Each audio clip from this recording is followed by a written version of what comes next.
Hello everyone, welcome to Crush Cash Games episode 17. As always, my name's Brad. If you haven't subscribed to my channel yet, just take a second to do so.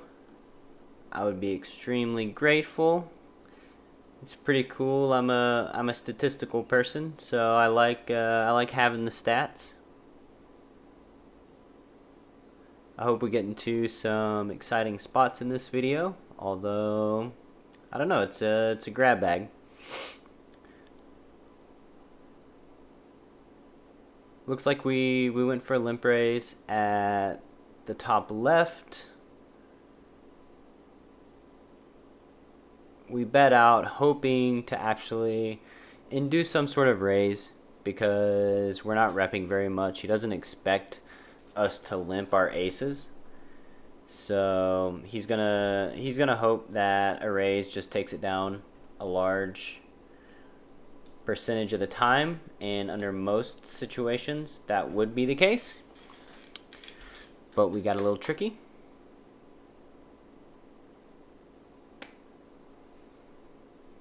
Pretty nice having aces on the button. If we get squeezed, again, it's a spot that I like flatting a lot because I feel like our villains have a lot of bluffs in their range, and I want to keep those bluffs in to induce bets later on down the road.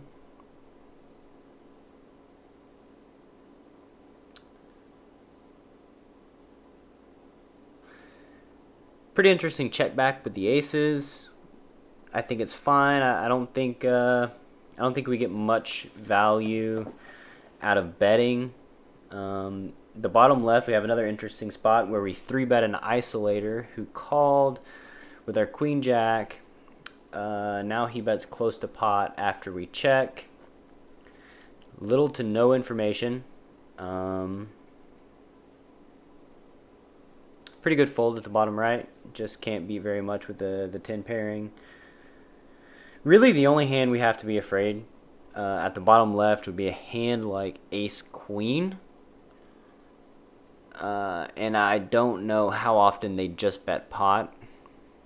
With ace queen, obviously they have a hand that's comfortable going to showdown, because when they just bet pot, leaving themselves with $96, it's tough to imagine them having like the ace jack with the jack of diamonds. They could have the nut flush draw. It's possible. Maybe they have a pocket pair. The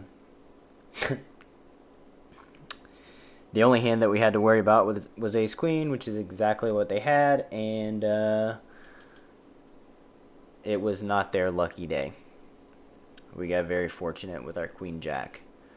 But it's a tough spot.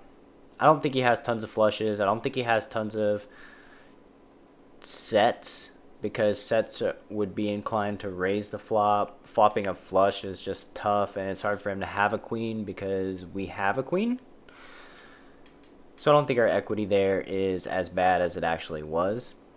But it's definitely a tricky spot.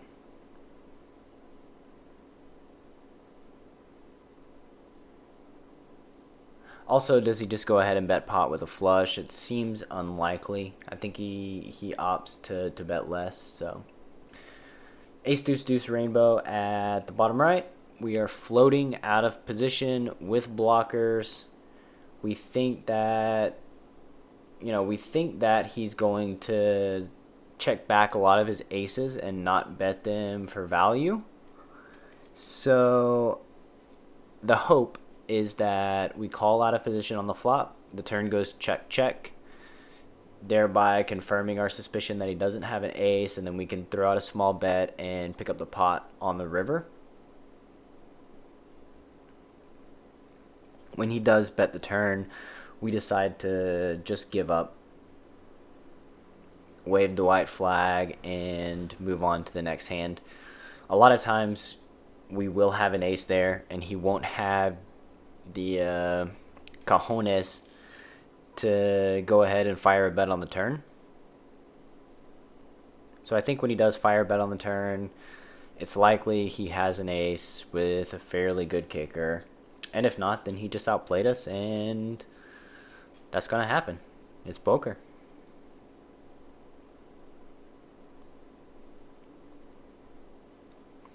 Opening the button kind of light at the top left versus a guy that has yet to play a hand. He does defend. Really have no idea what his defending range is going to be here. I suspect it is, some bad aces and some middling cards. I don't think he's too super tight with his defense range.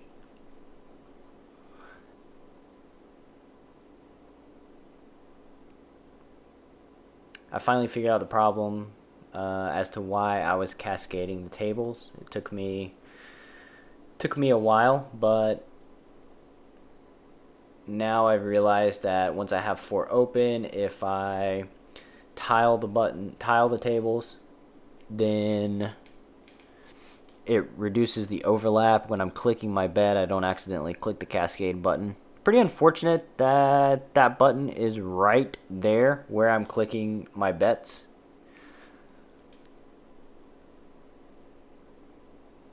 It has led to a lot of anxiety when I'm recording my videos.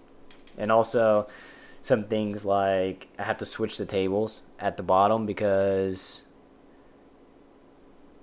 when I sorted them after cascading them, they're out of order, and for whatever reason it just messes with me. Like if I have information on like the bottom right table, then I compartmentalize that information and apply it to that particular table, and if it moves to the bottom left, it just messes with me. Like I need things to be exactly the way they were. And maybe I'm just a weirdo. It's very possible. If we get 3-bet with the ace-8, we are going to be 4-betting.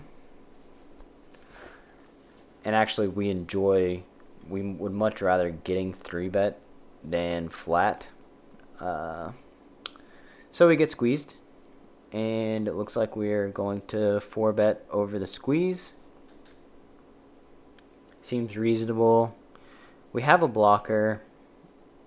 I don't know exactly how important the blocker is. I think a lot of my friends who are great players tend to not 4-bet as often without the blockers. But I kind of see it as, players are going to be 3-betting with blockers too. So with like their ace X's, which makes it less likely for us to have a blocker.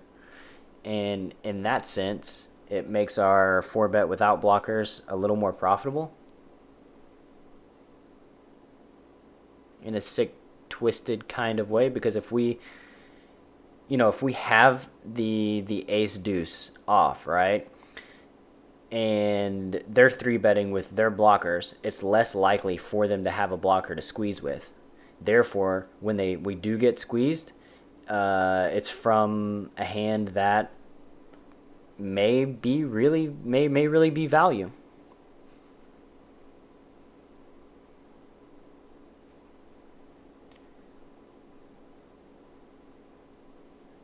The bottom right, I don't really like my c-bet here. If I do c-bet, then I'm going to have to bet the river as well. Checking it is just really poor play.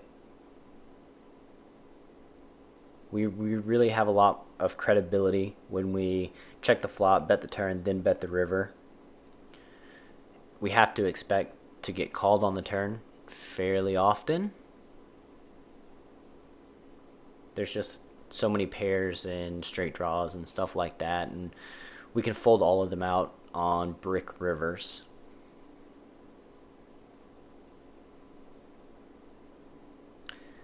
Got a little double gut shot with the Jack-7. I expect him to not continuation bet on this board when he has zero equity type hands. Maybe he has like some sort of tens that he decides to check call with. Pretty unlikely he has a king. So if we're facing, a middling part of his range, I think we can justify amping up our aggression down the road.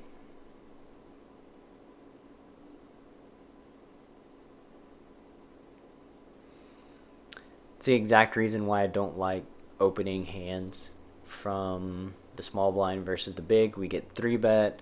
He can 3-bet, if we're opening too light, he can 3-bet the bottom of his range and make really bad hands profitable, and we can't really do anything about it with a hand even as strong as queen jack off. And for that situation, blind versus blind, queen jack off it's a strong hand. Just not strong enough to call without a position. Got an apparent squeeze at the top right. We are reloading pre-decision, so kind of had a little bit of foreshadowing that maybe we're gonna get shoved on this time, even though we're opening 7% of our hands. Our opponent appears to be highly aggressive.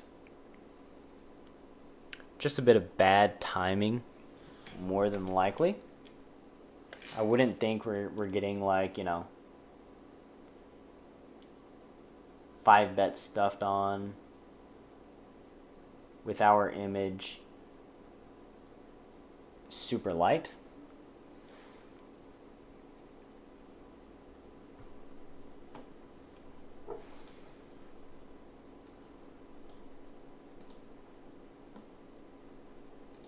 When I talk about players messing with us and calling in position and just giving us fits, this player at the bottom left or bottom right table who just keeps flatting in position, I mean, it's really annoying to play against. Like, it's very tough to play out of position because no matter who you are, you don't make that many hands. You don't make that many value hands. You don't. And it's when somebody is going to mess with you and float you and raise you light and, oh, we got an interesting hand at the bottom left. We got raised small on the flop after 3-betting pre. Now, the question that I ask is he going to raise an ace? I think that's a very important question that we have to take into consideration. Is he going to raise his aces? Or is he just going to let us bet and give us a little rope to hang ourselves with? 99% of the time, they're going to just call. So what does he have when he raises? I would say lots of bluffs. He's basically just trying a cheap raise in position to take the pot down, represent the ace, and once we call, it's too dangerous for him to proceed. So once we call, we have to understand that he's going to give up. Looks like we got a cold 4-bet with the 9 deuce off. Can't really see what's happening because I clicked the cascade button once again, but the cold 4-bet with 9 deuce off goes through. Just one of those situations where both players are likely to be full of it, and we can turn an unprofitable hand like 9 deuce off into a profitable hand just based on situation.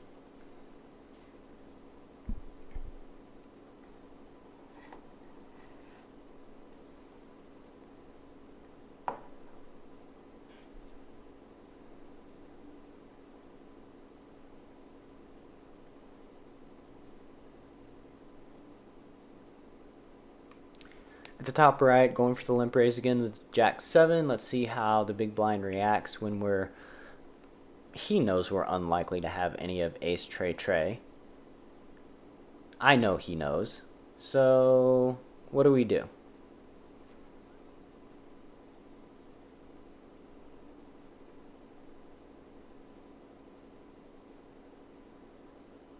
Once we call out of position, we've pretty much defined our range as flush draws and aces, and occasionally a 3 that we limped in with. Check raising the turn is a little risky simply because he knows that all those hands are in his range. The fact that he bet is a little scary. The fact that he bet should have dissuaded me from check raising, quite honestly. Because he has a lot of trays in his range once he does go ahead and bet the turn.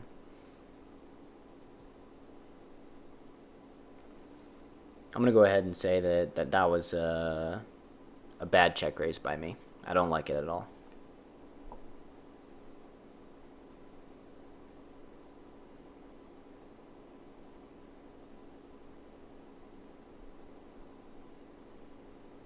Pretty much going to pick up the pot with the king 7 at the bottom left the majority of times, flopping middle pair after calling a raise pre. On this particular board, our villain is going to be betting most of his value. His ace jacks, queen jacks, top pair, over pairs, 2 pairs, even straights. So if he's not betting his value, we most likely have the best hand. If he does play a check call, I would assume that he has some sort of pair and straight draw that we're actually ahead of. Opting to open in the small blind to the big blind because the big blind is only playing now 7% of hands. He's very nitty. Those are the type of players that I like going after in a blind versus blind situation. They're not going to raise me when I limp in, so I don't get to exploit them that way, but we get to exploit them by raising too often from the small blind to the big blind. And if you watch my videos and wonder like how we're doing overall with our limp raises, I'm not exactly sure. Quite honestly, I'm playing on a Mac. Holdem Manager doesn't work, so I haven't been importing my hands to look up the historical data. But the reality of the situation is, typically, we should be losing money when everybody folds and we're in the small blind versus the big blind. It's a negative spot. We're out of position. It's harder to play. So if we can be breaking even in this spot in the long run, then we're doing very, very well.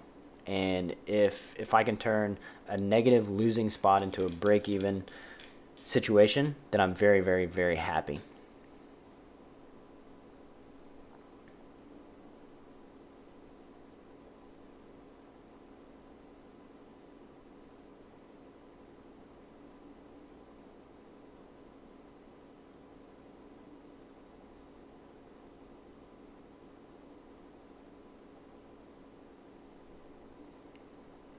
The under the gun player at the top left doesn't appear to be raising pre-flop very much. Probably a fish, a weak player. When he bets pot, I tend to give him a little bit of credit. When the 5 seed just bet the pot on the river after calling pre out of position, we have to give him credit for some kind of flush or having a queen like us. A flush is way more likely because there are way more combos of it, and we do have the queen blocker, obviously.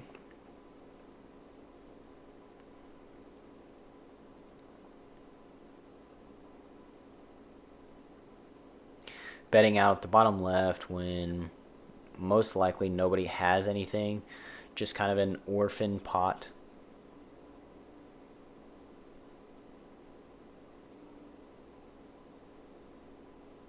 Having the ability to identify the little orphan pots that we can pick up without much resistance is going to pay huge dividends in the future. It's going to be very valuable. It's going to increase our non-showdown winnings to help alleviate the pain of going through the blinds over time. I think that, if we're smart and we're able to discern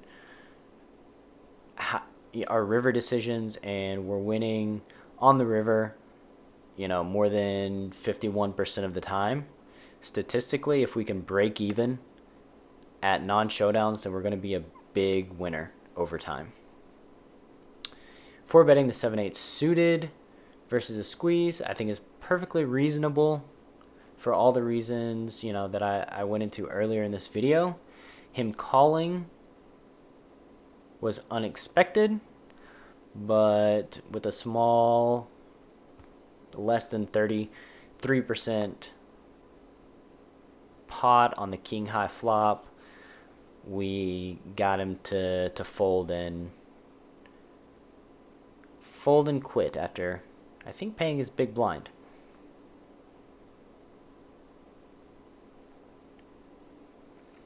Bottom left, we're basically inducing bets from this super nitty player who limped in. We flop top pair. We're not just going to give up on top pair, playing heads up.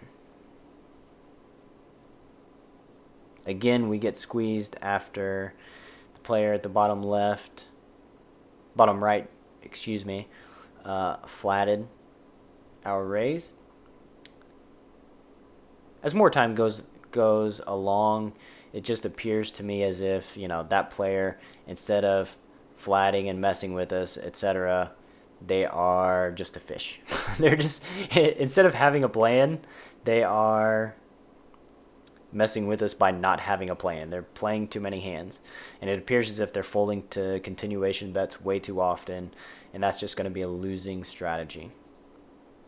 As you can see with the queen deuce hand, we did end up inducing 3 bets from a relatively nitty opponent who had a gut shot.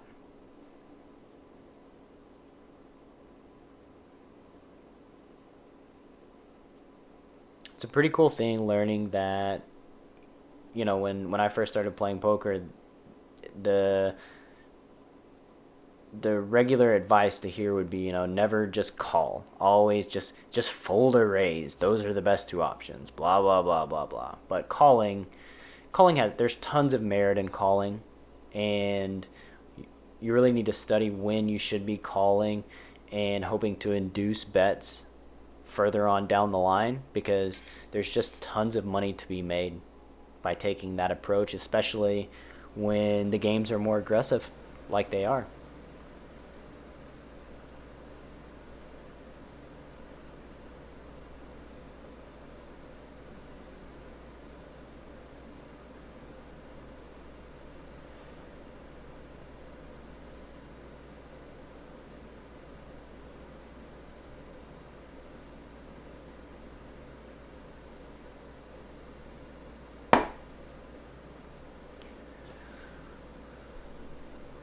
Flopping top pair at the top right, pretty nice.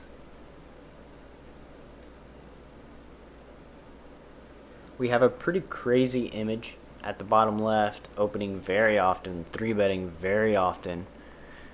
Very nice to get called by the fish on our left, who's playing way too many hands. We have his range crushed. Not a bad flop, flopping top pair, top kicker, even on a monotone board. That is a bad turn card. Now lots of straight draws, lots of straights. Beat us. Half pot bet. Doesn't indicate tons of strength to me. We still opted to fold. I think calling may have been better. But remember, like I said before, that player isn't floating a ton. So the fact that he calls means that he probably has something, and that king is a pretty dreadful card. So I don't mind the fold either.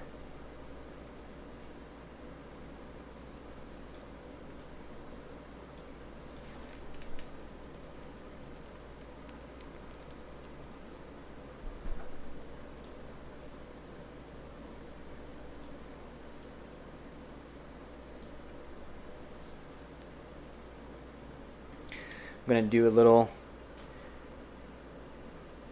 recon work. Let's go back and look at a couple of these hands that I'm curious about.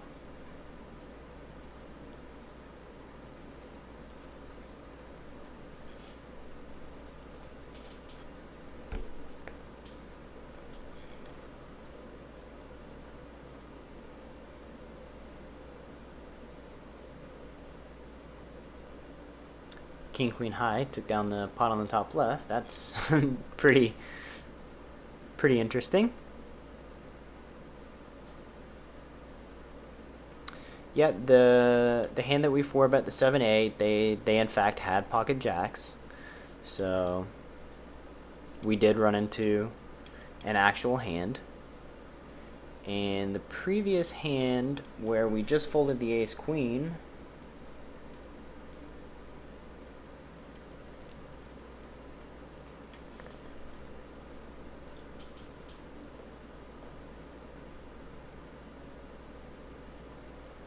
they in fact had queen 10 with a 10 of spades. So we were ahead, but they had a lot of equity. Open-ender with a flush draw. They very likely thought that they were ahead on that turn. Again, I don't mind my fold at all.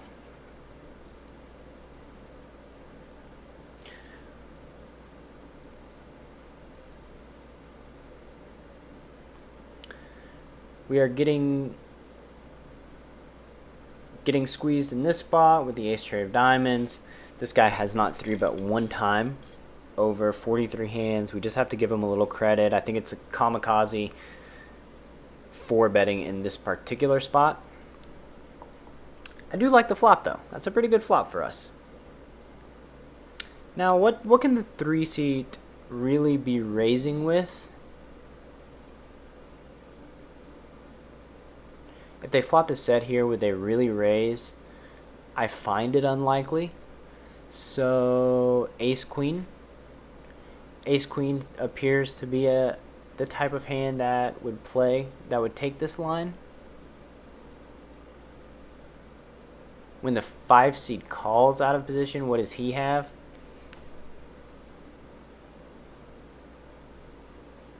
King queen makes a lot of sense. Our 4-bet kamikaze pre-flop would have very much worked against king queen.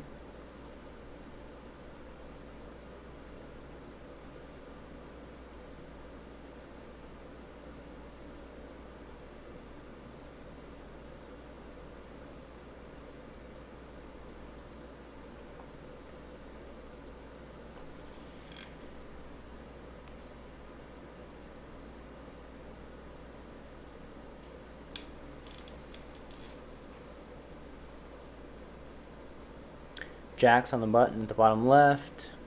Going to be a pretty good spot just due to the fact that there is a poster. People are going to be fighting more for the dead money. 3x open, I don't really understand. I think you're just kind of asking for it under the gun. We are 100%, 1000% getting it in. If we get 4-bet, the expectation is that we're going to be 3-betting him relatively light just because of the dead money, and he's more apt to be 4-betting us. Not with bad hands, but with hands that jacks do pretty well against.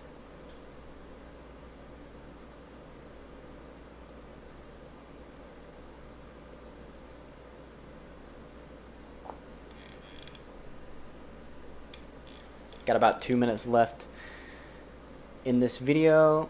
I hope you've enjoyed.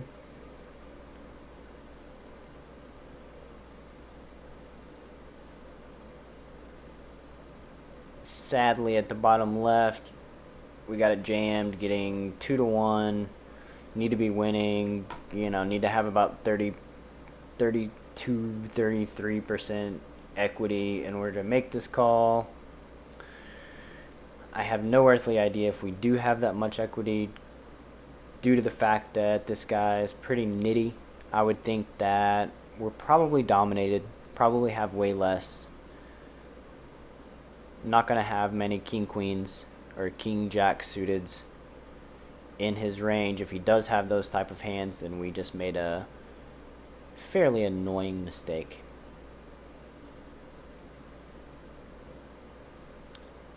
Just checking back our kings at the top right. nothing we can do when the 5 seed, who's pretty nitty, opts to bet out 3 ways. Let's hope we get it in with ace king against the short stack. He decided to call, so we're gonna check on ace 6-6. Hope to induce a shove with his weak hands. Don't know what to make of a really small bet. He could still have lots of air. He could have a 6. He could have an ace. Like, we're just gonna call in. If he has an ace, he's gonna ship the river. And if he has a bluff, maybe he ships the river as well. So he had an ace. He was pretty doomed. Bricked our double gut shot at the top right, and that's the end. Take care, guys.